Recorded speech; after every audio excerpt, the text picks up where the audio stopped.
Hello, Brad here, just to say we're super proud that the Friday 5pm podcast is sponsored by the Malt Miller, the UK's best home brew store. We use the Malt Miller for all of our homebrew experiments, as well as tapping them up for advice and binging on their awesome YouTube channel all the time. That's why whenever we release a homebrew video, we put a recipe kit live on the Malt Miller, so you can brew with the exact same amazing ingredients that we did. The same ingredients used by pro brewers.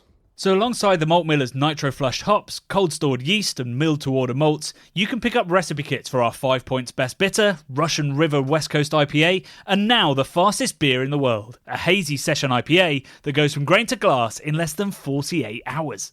Sign up to their newsletter at tinyurl.com/Malt Miller to get 5% off your first order. With the Malt Miller's amazing customer service and Johnny's 48-hour recipe, you could order the ingredients on a Monday and be drinking the beer by the weekend. Speaking of which, it's Friday. It's 5pm. So enjoy this week's Friday 5pm podcast.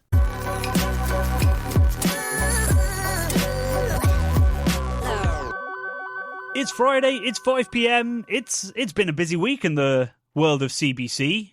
I mean, we haven't made any money or actually signed any deals or released any social content whatsoever other than the video, but we're like ducks, all calm on the surface and then several feet in all directions, flapping like a pair of lunatics. Yeah, trying to survive, Johnny, in this emergent new world that we live in, where it's very hard to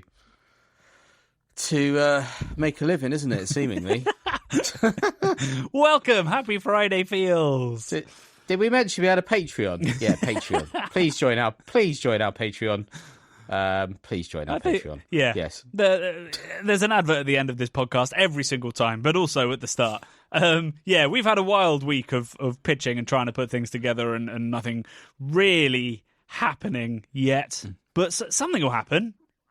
If you throw enough shit at a wall, some of it will stick eventually, Johnny. That's it. It's not really the metaphor we should be using in these meetings. No. Well, I mean, I'm not saying we're doing shit.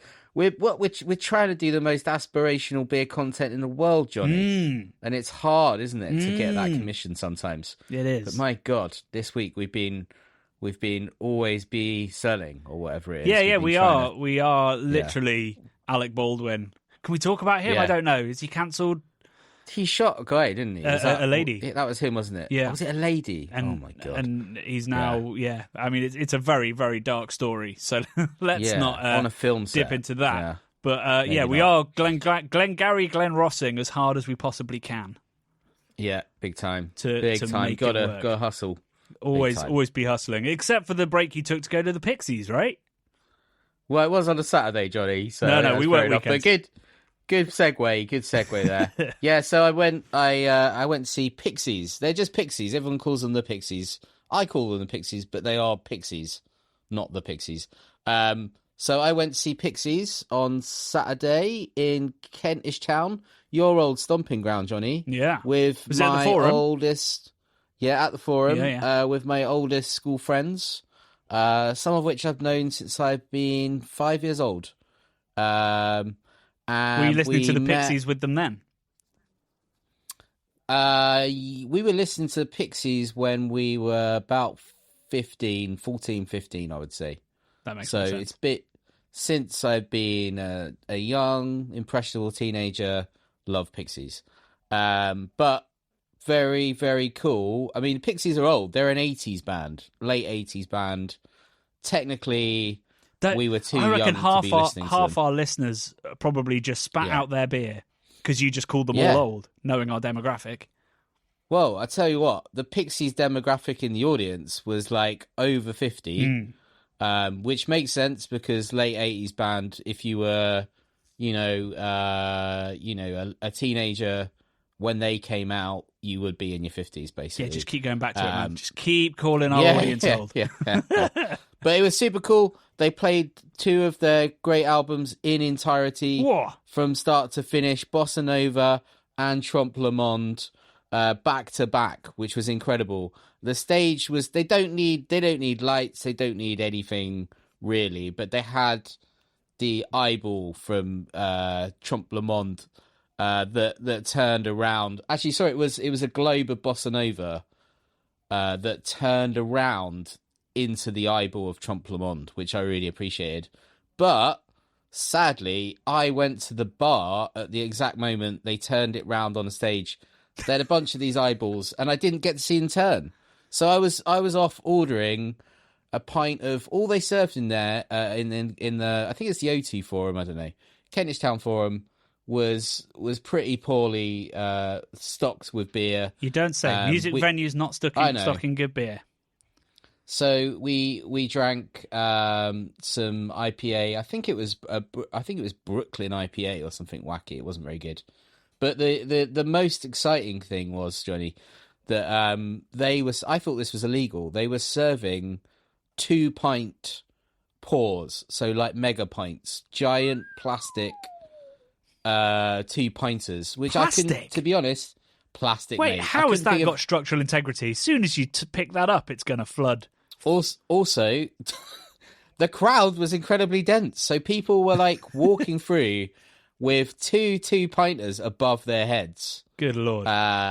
It was raining flat IPA at this place. In my head, it's like, you know that scene that, like, when England score a goal and they pan to all the places around the country showing it, and they all chuck their pints in the air. Was it just like that, carnage. But just for 2 hours?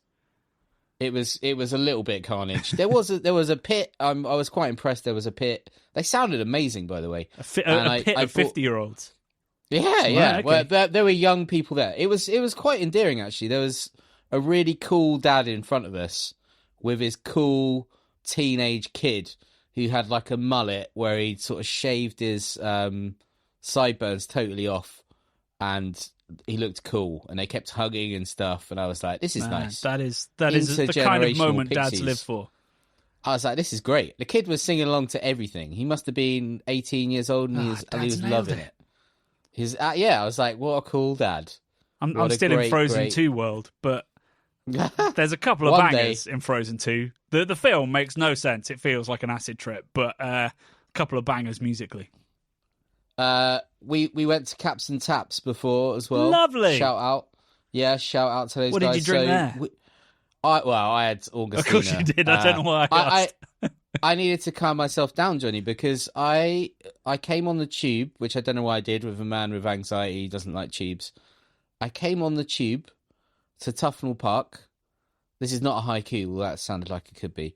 And as soon as I got off of the tube onto the platform, instantly, my very expensive favourite Ralph Lauren hat flew off of my head across the rails to the third rail. Oh no! So it went all the way across to the other side of, from the platform, and I asked the very surly lady on the platform who was picking up that's rubbish. That's vintage Ralph Lauren. Go get it. Yeah, I was like, is there anything? I was like, my hat's just blown off.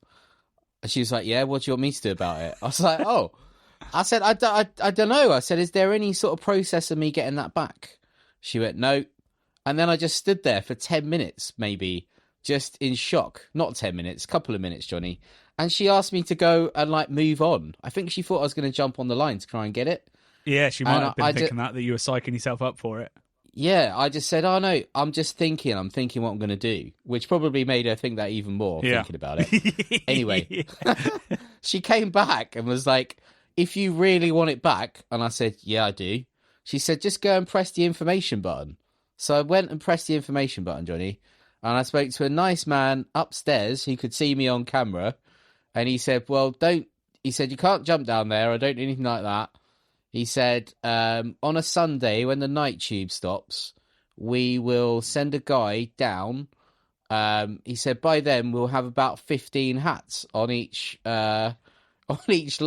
Yeah, that's what I was thinking. I was like, there must be stuff blowing off all the time, so they must get it, or else you just end up with like the fatbergs in the sewer. We'd have hatbergs in the tube. Hatbergs in the tube, Johnny. Hatbergs in Tufnell Park. So there's the podcast name. There it is. Hey. He said, if it's still there, I was like, well, where's it going? He said, well, it could blow away. I said, no way, it's lodged in the rail. I could see it lodged in the rail. It'll be a heavy-duty hat as well. Good material from Ralph Lauren. Yeah. Exactly. He said, if it's still there, we'll pick it up and it'll go in lost property. I said, oh, okay, amazing. I said, can I ring the station? He said, no, we don't give our number out. I was like, okay. He said, you got to come back first thing Monday morning and ask if we've got it. So first thing Monday morning, Johnny, I went from back on the Catford, back on the tube, up to Tufnell Park, and I showed the guy a photo of my hat, and he laughed and went, well, it doesn't look like that anymore. Oh, no. And handed me back my hat. It was totally... It went from a teal colour, very faded light teal, all the way through to a sooty black, Johnny. Very, very sooty black. But do you know what? I took it home and I washed it in Fairy Liquid. Shout out Fairy Liquid. And I used a little Patreon brush. Maybe, who knows? Well, maybe after our clean glassware episode. Yeah, exactly. We're doubling up now. I managed to clean up this light teal back to looking brand new. I couldn't believe it. Brand new, Johnny. I'm so glad there's a happy ending to this. Yeah. So anyway, caps and taps. I just had to drink Augustina, and I drank it straight out of the bottle. You lost your cap on the way to Caps and Taps. Yeah. Wow. Yeah. Okay. Yeah. There's something there. Yeah. So, and my friend who has a child, I don't have a child, unfortunately. He said, Brad, this is my friend Tim. Brad, if you're one of my children, I would say to you, to console you, this is an opportunity to find a new favourite hat. Right. Which I thought, that's beautiful. That doesn't work with kids. Surely not. That doesn't work. But I thought, Tim, I really appreciate that, my friend. And I didn't let it spoil my Pixies gig. We had the best time, and I drank my mediocre beer in there from a 1-pinter, mind, not a 2-pinter, and we had the best night, Johnny. It was amazing. So good. I'm glad. Oh, we went for pizza beforehand, sorry, and they were playing Pixies in the pizza restaurant as well, which was Where'd great. you go, Franco? No, I wanted to go to Franco. We went to this one, which is an Italian one, on the other side of the road, pretty near that. Oh, right, just past the station. Yeah, it's got like loads of lights and stuff outside. It looks next to a pub, I think. I don't want to diss it, but the pizza wasn't very good. It was a bit dead. Was it? So it's a bit further up from. It's called like Berbero or something like that. I don't remember that. Maybe that's new. Yeah, it's an Italian chain, but anyway. Oh, right. Well, I'm glad you had fun, other than an average pizza and an average beer. Exactly. I'm glad that this week's video, which we'll get to, was supporting small independent British brewers rather than giant German ones. Yes. But I'm also glad you calmed down and your hat was fixed. Oh yeah, it all worked out in the end, Johnny. You came out in the wash, as they say. Indeed, you should have just got the Thames link though, mate. Then the hat wouldn't have gone. I know this, and my anxiety stopped me getting the Thames link because I was having trauma about Thames link not working properly because it was saying like delayed, and I thought, oh my god, okay. I don't want to get there late and like miss Pixies or so. Anxiety kicked in too much and caused all kinds of trouble. Well, I had a much more boring weekend. I was in a static caravan just by Camber Sands. Nice. We'd booked ourselves a static caravan right on the beach without realising there's a giant seawall there, so we couldn't see the sea. Oh, shit. Okay. And then I drank some very tasty... I drank lots of Fierce and lots of McCall's and a bit of Red Willow. Nice. I had a pint of Star Ramen in the bar at Park Dean Resorts. Oh, yeah, that's Did the kind you? of... How was that tasting? Pretty crap. I mean, there is some definite Czech Pilsner character to it, but it's lighter and thinner and just nothing on Pilsner Urquell or Budvar. No, you used to see that everywhere. When I was a teenager, Pint of Star. That was my expression at the bar. Pint of Star. Yeah. Well, I said that at the bar, and they were like, "What?" I was like, "Star Ramen," and they were still a bit the idiots, confused. the fools. Yeah, they don't know. They're not as old as we are. Check this. The reason I bring this up is because in the most unlikely of places, Park Dean Resorts, Camber Sands, in the bar, Craft Beer Channel fan. No came way. up to me. Yep. Wow. It was pretty epic. Usually, like, we don't get recognised outside of hardcore beer venues or events, but Park Dean Camber Sands must be one of them. So what did they? I don't know. Is it? It was a he. Was it a band? He just came up and said, "Oh, I watch your videos. I love them. Thanks for doing what you do." And then he said, "I guess you're doing most of the drinking in your caravan," with sort of a knowing nod to what was on the bar, and I said yes. And that was the interaction. So hello to the man that said hello. If you listen to the podcast as well, thanks for coming up. It always feels lovely. Yeah. Right. This is going to be a bumper episode because we've had the hat story. Mm-hmm. But there's a lot of news to wade through in the world of beer. The murky depths of the hazy world of beer. Yeah. The first thing, something I was just looking at this morning, is so Beer Aficionado, one of our favourite TikTok/Instagram influencers, who's very kind of commercially headed because he's head of marketing for Revolution in Chicago. He shared a story from like a drinks investor and commentator who said that he reckons beer is going to bounce back. He's looked at the trends, but more importantly, he's watched Taylor Swift chug a beer at the Super Bowl, and he's decided this proves that beer is back on the up. If it's good, mate, can you imagine if she engaged her army of Swifties? Oh my God, if she got them all drinking delicious beer, pick a brand. Aren't they all quite young, though? How old are Swifties? Well, I'm a Swiftie. Of drinking and age? I'm 36. Are you a Swiftie? Okay.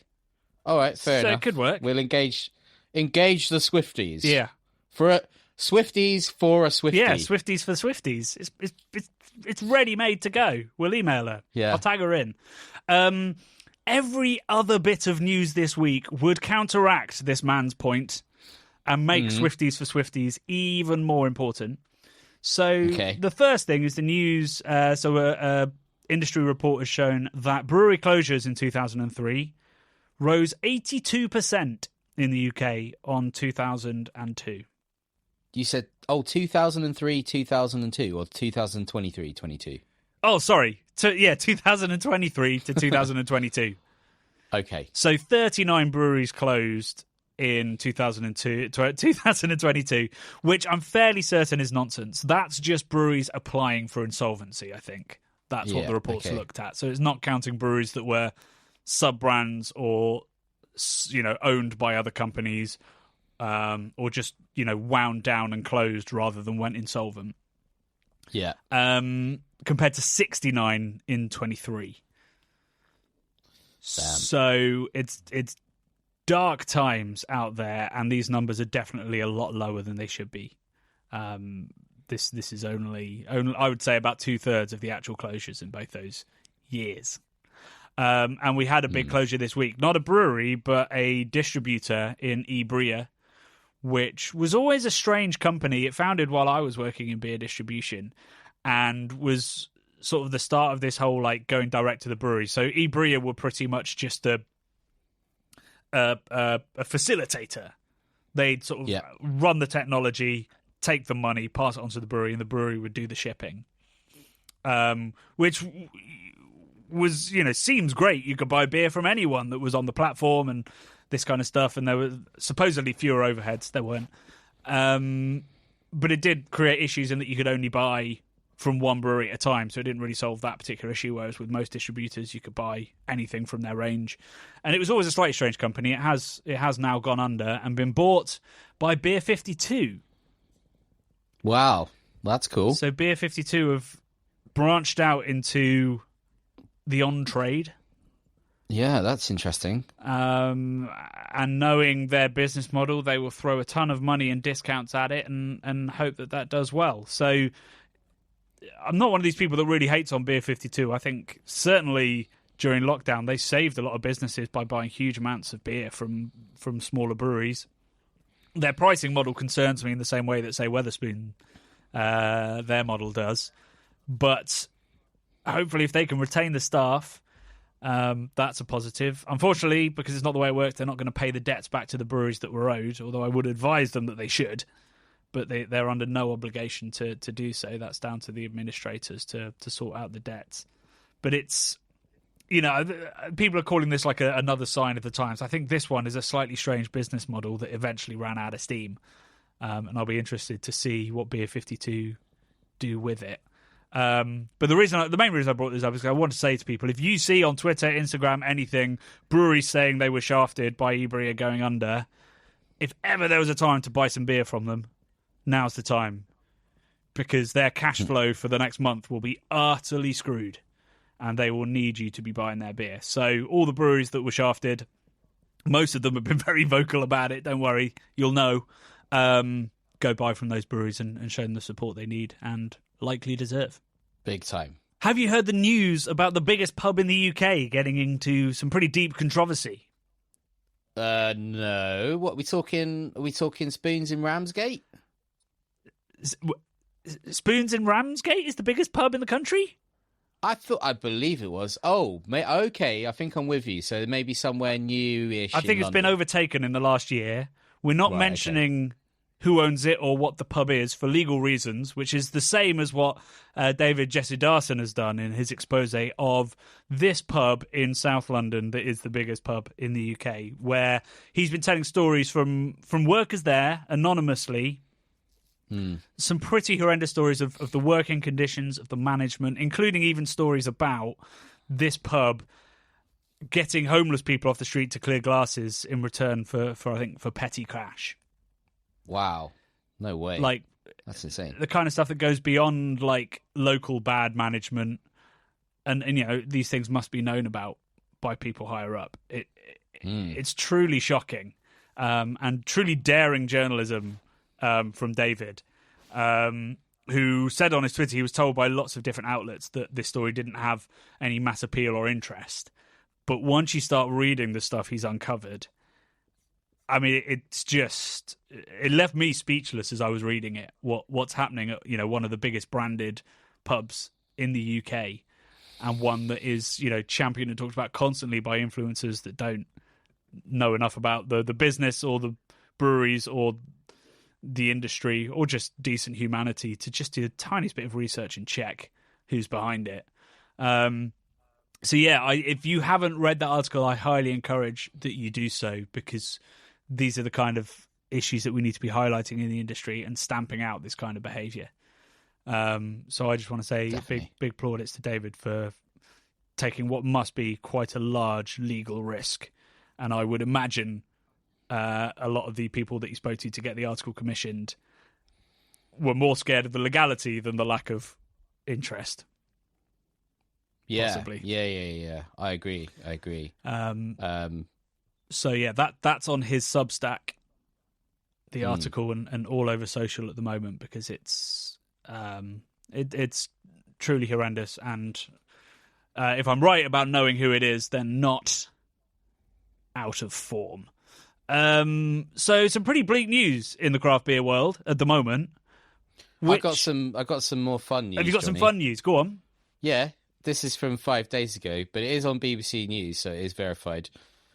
Police seize beer bike in Edinburgh over traffic offences. Beer bike? Yeah. Is it you? You know when it's not me. It's not my beer bike. Because you got a bottle opener and a. Oh, dude, yeah. Yeah, could have been you. I've got a lightly modified mountain bike that is now a beer bike. But yeah, this is actually one of those things you see driving about normally in like Berlin or somewhere, where it's a bunch of lads on like bar stools and they're all pedaling. Have you seen them, Johnny? It's like a sort of like a cart with about 10 people sitting around it.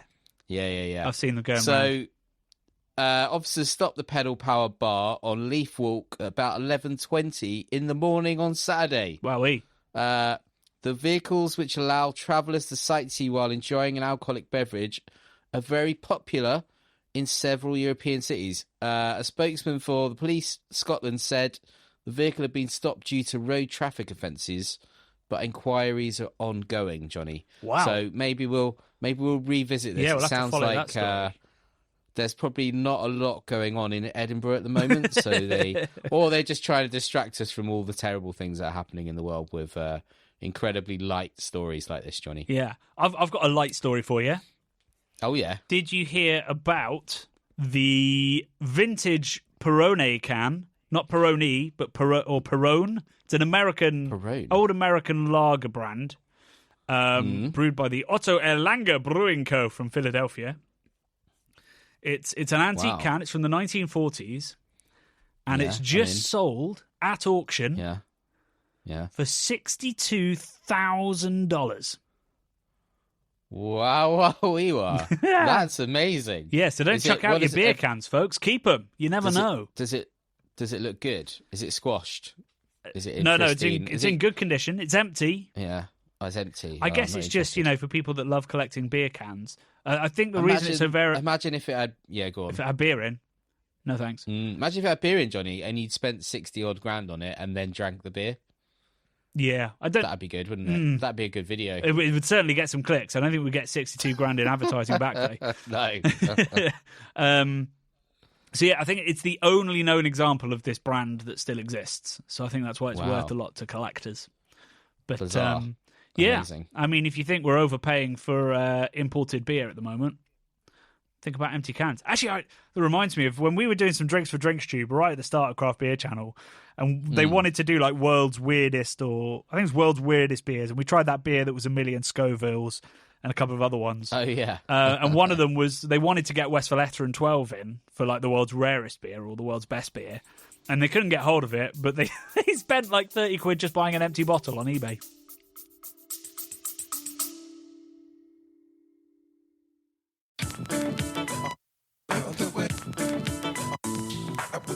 This summer, I'm going to be hosting talks at the Manchester, Bristol and London craft beer festivals, giving festival goers the chance to attend tutored tastings, rare beer pours, meet the brewers and even guided tours of the bars. These 3 festivals are the highlights of my events calendar, featuring some of the world's best breweries with delicious restaurant pop-ups, great music and a really welcoming party atmosphere. It's the 3rd year I've been hosting the We Are Beer Tastings table, but for the first time I'm delighted to offer all of our listeners, viewers and Patreons £5 off a ticket when you use the code CBC5. Just hit the link in the description to buy. See you there.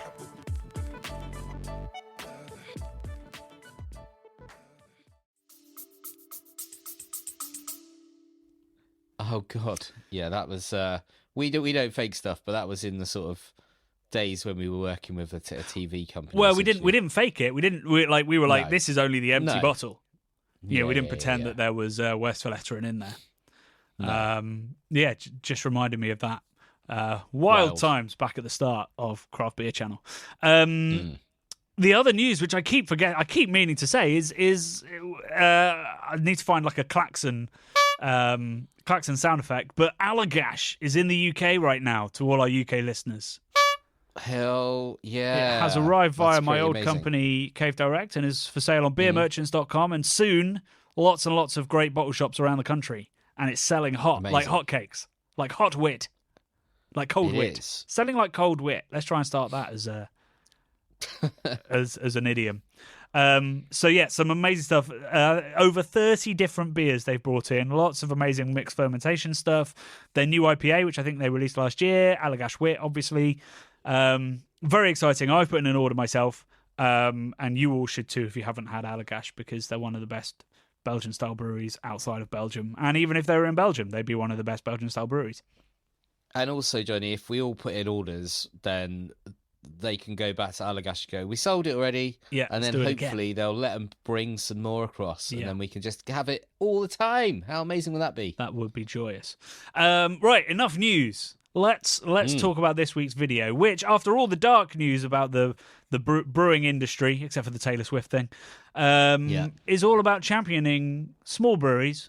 Well, I mean, some of them aren't that small, but independent, amazing breweries that don't get the love that we think that they deserve. And it's safe to say it's gone down very well, and lots of people are hopefully buying McColl's Lowland. Yeah, man. Has it? So it's translated to people actually buying it. That's great. Well, no, I don't know yet, but I hope so. Okay. I'm sure it will. Yeah. We're not quite Jamie Oliver saying that. What was it? He caused a run on something when he said he liked it in Sainsbury's. What was probably anything that he ever said anything about. Yeah, but I basically. don't remember that. But no, we won't have caused that. But hopefully you are all going out and getting hold of it. And we had a couple of comments from people saying like, A, can you turn this into a series? Or B, could you start doing live shows with some of these breweries? So I've put that in motion.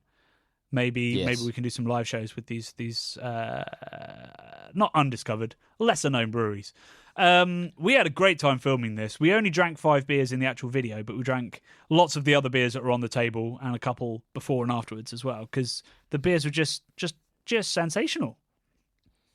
100%, mate. They were all incredible. Sounds like you drank the rest of them when you went in the caravan. Oh yeah, they're nearly all gone. They were brilliant. Anything remotely session strength is now gone. They were all great. They were all killer, no filler on that table there. I was sad we had to cut because we did drink and record us drinking the NZ Pils from McCall's, which was absolutely amazing. But just with the length of the video, it had to be cut. But that's one of my favourite sort of modern style lagers I've had in a long time. Yeah, man. In a long time. I do have to make some corrections to what I said in the video, though. I made 2 pretty glaring errors. I also need to make a correction, but I'll let you go first. Okay, well, so mine was I referred to Darwin's Origin as sort of the hoppy beer that Salopian make, whereas I actually meant Oracle. So I confused Origin and Oracle. Apologies. It's the Oracle that's like the hoppy blonde session IPA style. And I said that Wild Horse was on a farm. Actually, Polly's, which is also North Wales, is on a farm. Wild Horse are in an industrial estate. So you don't have to storm a castle, Brad, but you do have to, I don't know, probably get around a couple of Mondeos and bars. Yeah. Some transit vans. Exactly. So apologies to anybody who was offended by those errors. What's your correction, Brad?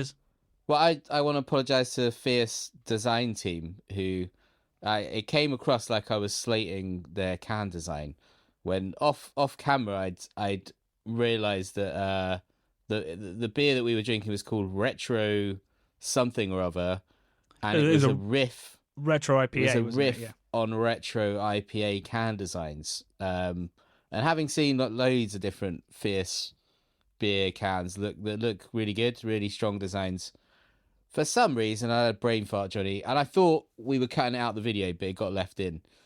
So apologies to design team at Fierce. Well, I mean, I left it in for the reason that I still think your point was correct. Yeah, because it was clearly, once we realised, it's clearly a pastiche of the branding back then. But our point was that, you know, if you're living kind of in the shadow of Brewdog, you should brand yourself as differently as possible. Yeah. And so by doing then a pastiche of essentially Brewdog's branding, if people don't get that that's a pastiche, they're going to be like, oh, it looks like Brewdog. So I thought your point was still valid. It just came from a slightly different direction. Right location, wrong journey there. And we did clarify it on camera, but unfortunately we did so in such a long-winded way and such an uneditable way that I couldn't just... Like, what I was hoping for was like 10 seconds where you went, oh, I get it now. It's a retro IPA. But instead, we spent literally 3 minutes deconstructing the notion of pastiches on designs, which is very us. Yeah, we didn't have time for that. No. On the vid, unfortunately. So, yeah. Those are the retractions and the apologies. I'm glad we don't have to do this too often. It's not a correction. This is something because obviously when you put out into the world something that says like the most, the best, the rarest, whatever it is, there's going to be people that go like, that's not that. It should be this. And so with this one, obviously we put most underrated, and lots of breweries were like, how could you miss out on this one? And you know, lots of decisions go into how which breweries make it, down to like geography, size. Style approaches, diversity of who owns these businesses and that kind of thing. But so I just wanted to give a little shout out to some breweries that came very close to being in and are amazing breweries. And lots of them were listed in the comments below. But breweries that were considered and didn't make the cut, not because of the quality of the beer, are Rivington, Torside. Torside was the one that hurt the most because I'd love to have included them, and they make sensational, really unique and unusual beer styles. Overtone, Pressure Drop was one that, like, I think I was in Leeds, and I was chatting to somebody, and I just sort of mentioned Pressure Drop, and somebody went, sorry, who's Pressure Drop? Yeah? Yeah. Really? And it occurred to me that in Northern England, Pressure Drop are basically unknown. That's wild. But I guess that's it. We're in the bubble. Yeah, we're in the press drop southeast bubble of bubble. the locality. Yeah. That's wild. Yeah. Okay. And I would regard them alongside Colonel now in London as the best brewery. But people didn't know Pressure Drop up north. Wiper and True could have so easily gone in.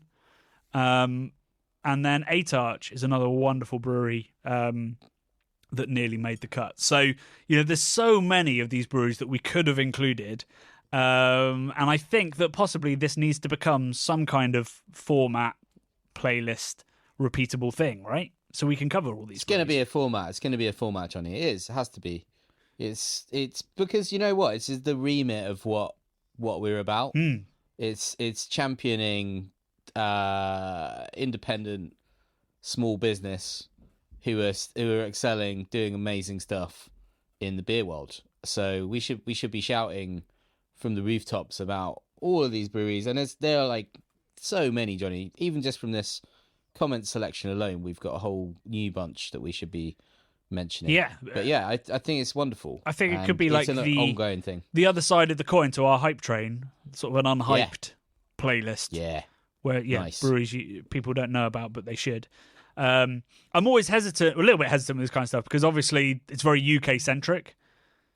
So we'll just make sure that whenever we talk about Torside, we'll expand it out so that anybody that's not UK based can enjoy the video and learn from it. So, Torside are very famous for their smoked beers.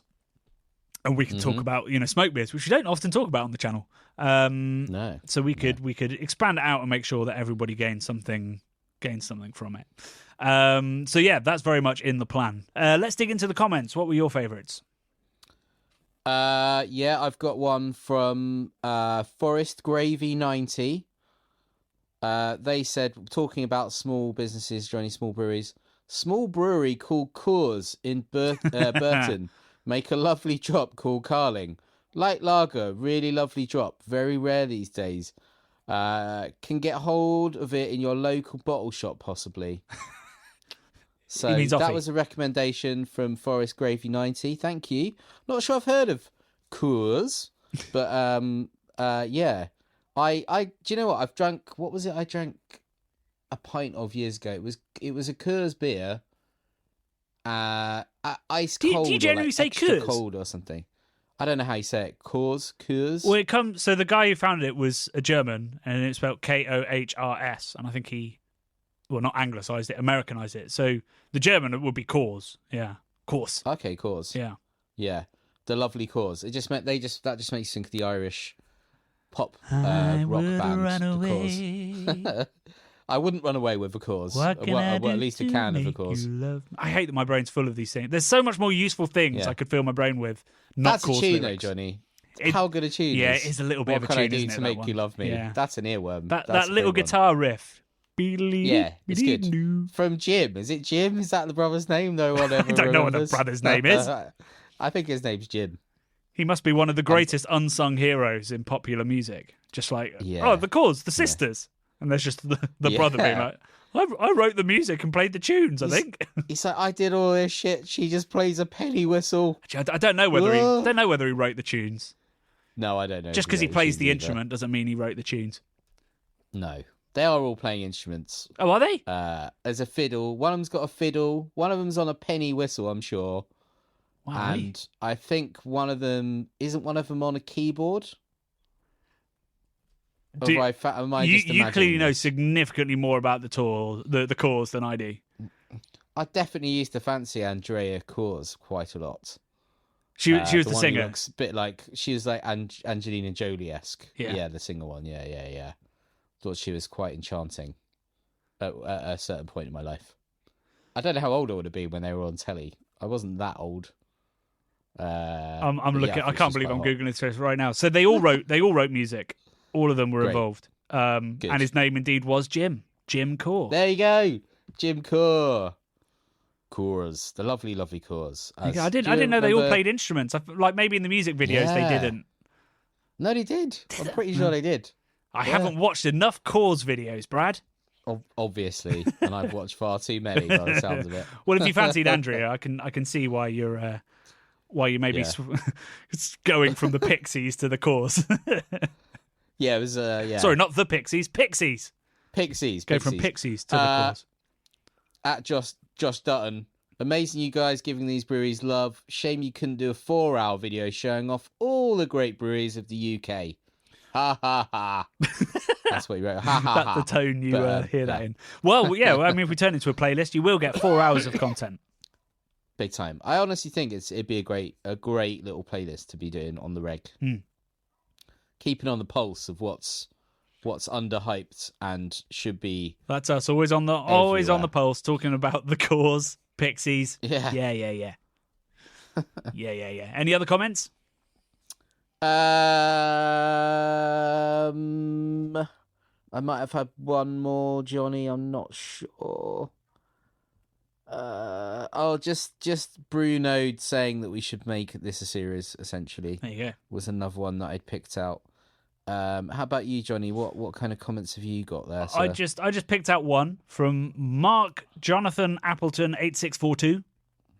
Wow. I enjoyed this comment. There's lots to unpick.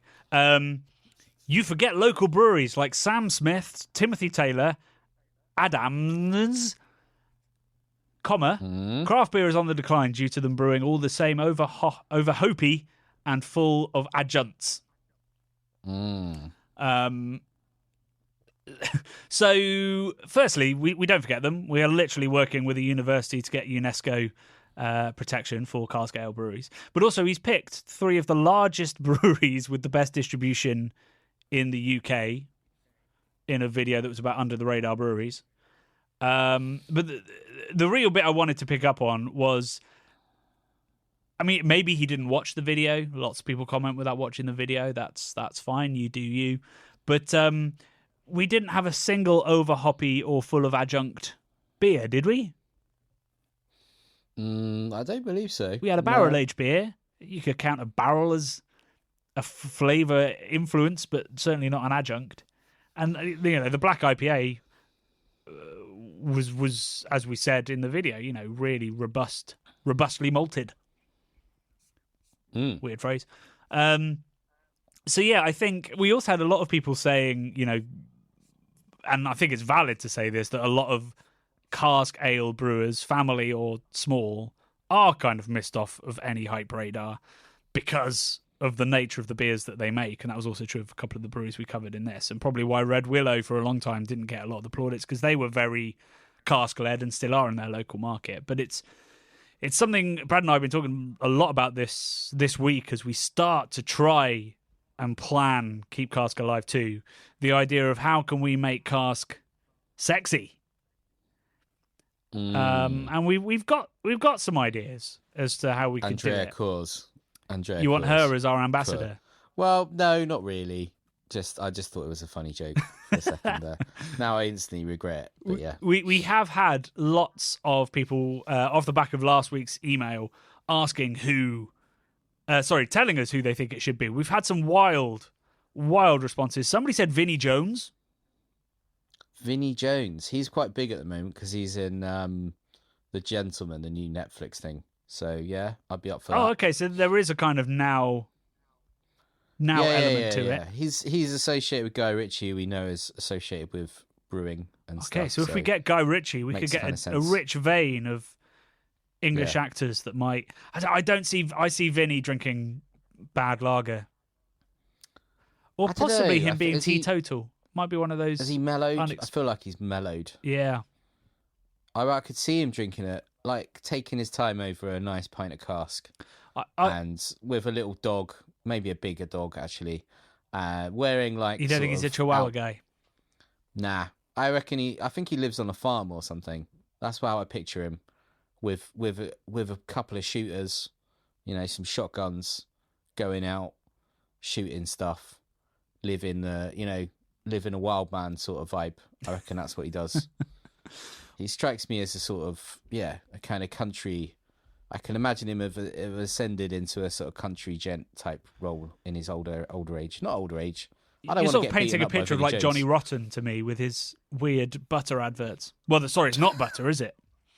Is it but? It's not. No, it's not. But no, it's the opposite, isn't it? Yeah, you can't believe it's not. Whatever. Yeah. I mean, it's margarine, basically, isn't it? I don't know. I don't know. I think it's just margarine. I think it's just margarine, Johnny. Maybe Johnny Rotten. Do you reckon he enjoys a cask? Johnny Rotten's too controversial, isn't he? Oh, as is a he? figure, I think.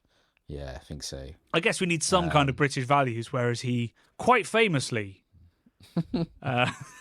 referred to the Queen as a fascist regime. Maybe we could get Kate Middleton when she comes out of hiding to be the face of it. Oh, you think she's still alive? That's good. That's good to know. I don't know. Okay, Kate Middleton. I'll add that to the list of people that will neither respond nor be right for the job. Who could we get, Johnny? Who could we seriously get? Let's have a think about this now. Do you think it should be someone posh? Should it be a man of the people type person? Should it be Jeremy Corbyn? No, he's too divisive as well. I like Jezza, but it's a hard one, isn't it? Maybe it should just be a whole gang of people. Yeah, Johnny. I think How the big's answer our is budget? spread your bets.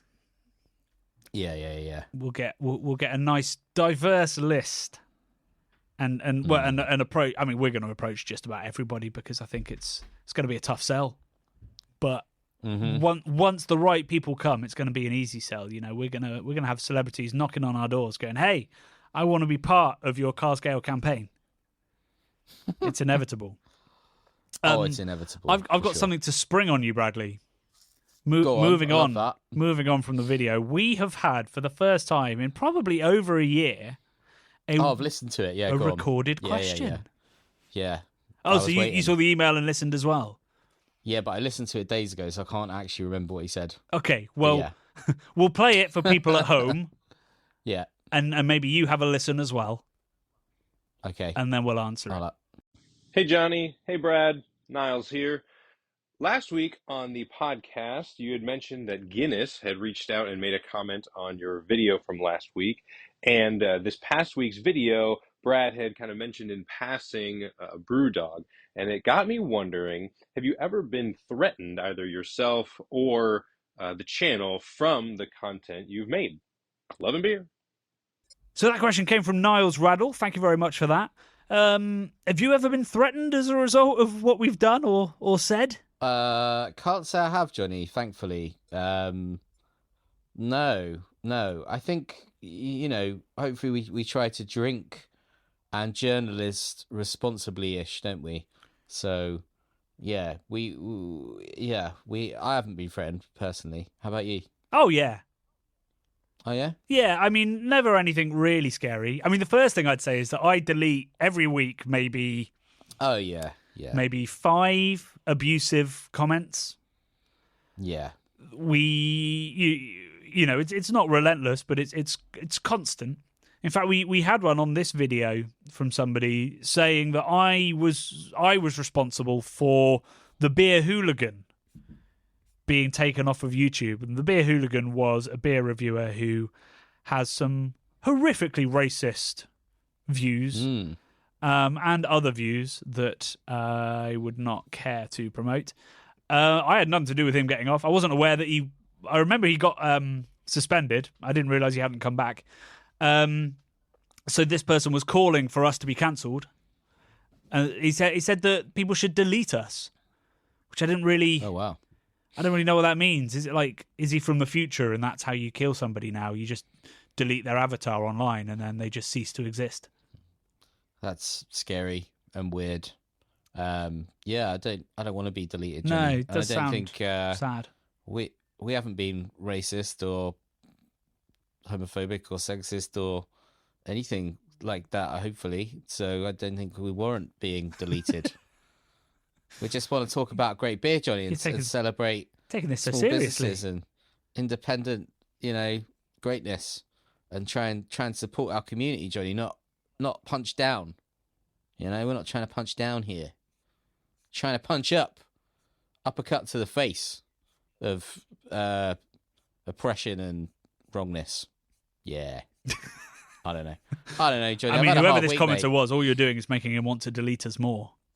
Probably. Well, do you know what? If he deletes us, he won't have to listen to us, will he? He can just bugger off. Yeah, well, I did reply going like, if you've deleted, because he said like delete them like I have done. I was like, how are you commenting on a Yeah. on a video if we're anyway? Very strange. So there's lots of that kind of stuff. I mean, if you look at the comments on our "Let's Make Craft Beer a Safe Space for Women," that was that is a cesspit I will not be digging back into anytime soon. It's sort of inevitable that when you put content out, whether you're a big creator or a small creator or a middle creator like us, you will get nut jobs and you will get people of alternative viewpoints from both directions that will take genuine exception. And because of the cloud of anonymity, they'll say things they would never say in real life to normal people. And you just have to sort of delete them. But I think generally we try to shy away from controversy, which has, there are lots of channels, beer channels or not, that would take clickbait to the next level and look to almost offend in a way to get that reaction because they know that views come with it. And we've never played that game. And that's, I think, insulated us from quite a lot of it, because also nobody wins when the commenters are angry and the YouTuber doesn't really mean it. Like, what a meaningless interaction that is, that hurts everybody and helps no one. So, yeah, we're relatively shielded, but things do still come in. We've also, I mean, this is not really my story to tell, but there was nearly a fist fight at an Indie Man Beer Con once after, I can't even remember which beer writer was involved, but there was like a panel, and I think they said something about how either independence is incredibly important or it isn't that important, and got into a bit of a barney with one of the people in the audience, and that got to the point where somebody was being restrained. And it's just it's wild that right-thinking people in a lovely place like a beer festival could want to come to blows over issues within the beer industry. You know, we should all want the same thing. And I think generally our comments reflect that. People want the same thing. We just might disagree about how we're going about it. But generally people seem to at least admit our points, even if they don't agree with them. So we're lucky. Some people we are lucky. Often ask me, how do you deal with that? The pressure that comes with putting your face on a video every week, and actually we don't suffer too much from it.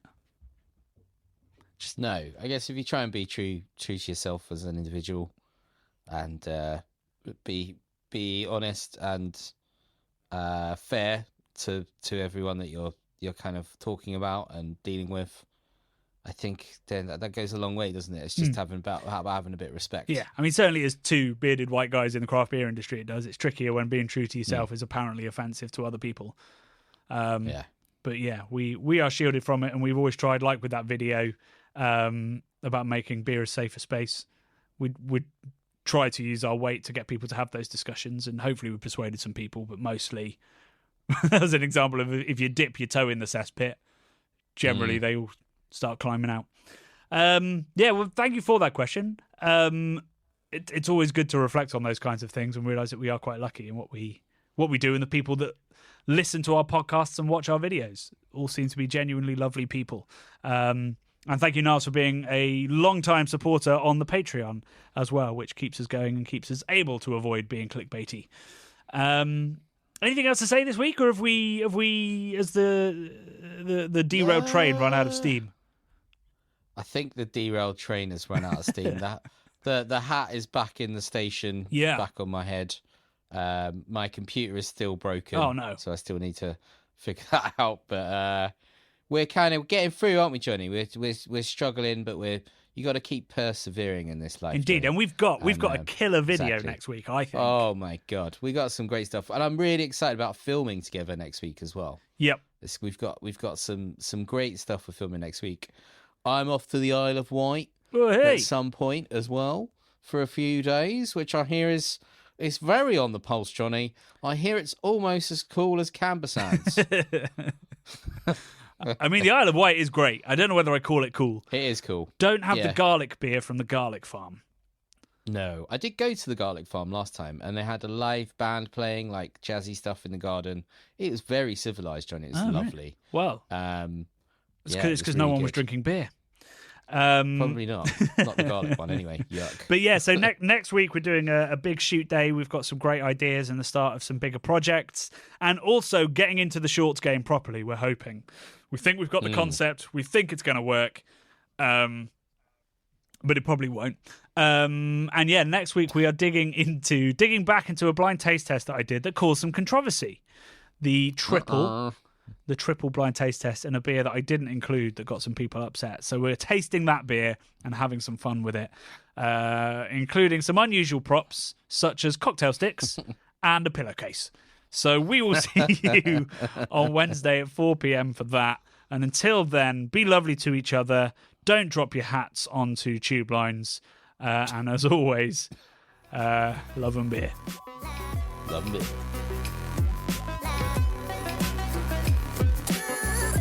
The Bubble and Friday 5pm podcasts are brought to you by the nerds behind YouTube's craft beer channel. You can watch over 400 mini documentaries at youtube.com/the craft beer channel. And if you love what we do, support us via Patreon and get access to merchandise and our amazing Discord forum, a positive and welcoming space for everyone who loves beer, food and homebrewing. Love and beer.